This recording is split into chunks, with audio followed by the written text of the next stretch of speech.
Hello again, you're watching France 24. It's time for In the Papers, our international press review. And James Creedon is here to lead us through the world's press this Friday. Where are you going to start us off? Well, we're starting off, Marcus, with the Russian cutting of gas off to the Ukraine, and it could affect Europe as well. There's a lot of talk in the papers about that. Let's have a look at The Guardian, which has a two-page spread on this issue, and it emphasises Europe's dependence on Gazprom. Gazprom, of course, is the world's largest provider of gas. Europe is the world's largest market for gas. So this has locked the two in an umbilical relationship, according to The Guardian.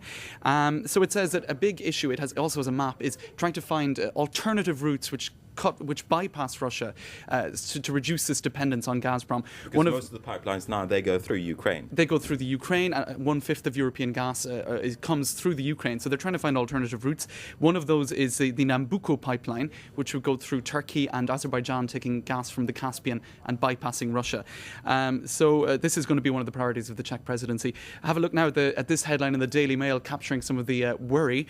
Wicked Ruski cuts our gas. That's a tabloid headline in the British press, showing some of the anxiety there. It does sound quite tabloidy indeed. Yes, 1/5 of gas coming through the Ukraine, so some of the British are getting worried about that.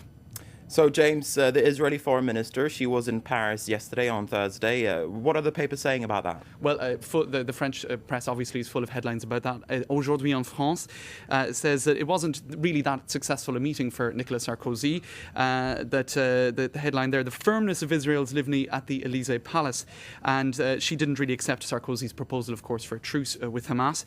For Libération, it has a two-page spread, and it's very cynical, really. It's saying that Sarkozy still has his head in the clouds. He still wants to kind of go globe-trotting around the world trying to resolve problems. It reminds us that on Monday he's going to be in the Middle East for a two-day meeting. Only 2 days, the paper quips quite sarcastically.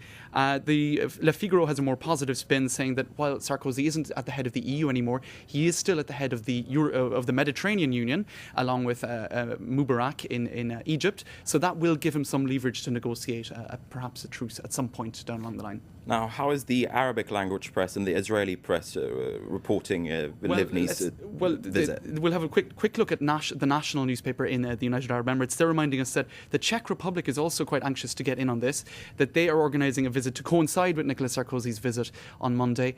So that power struggle in Europe being taken out to the Middle East, according to the National. All right, the next story for us. Well, continuing on the Czech presidency, of course that started yesterday, it's 6 months presidency taking over from France.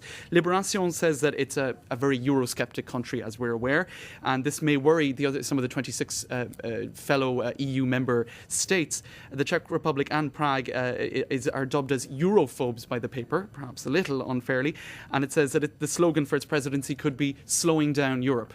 Now, the New Zealand Herald also talks about the challenges for the Czech presidency, saying there's an institutional crisis with the Lisbon Treaty rejection by Ireland, an international crisis with the Russia-Georgian conflict, and an economic and financial crisis in dealing with the Eurozone, even though the Czech Republic, of course, isn't a member of the Eurozone. So that will be quite a challenge for the Czech presidency.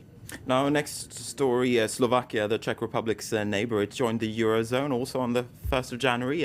What are the papers saying about that? Well, they're saying, interestingly, that one country that won't be likely to join the Eurozone anytime soon is, of course, the UK, famously Eurosceptic.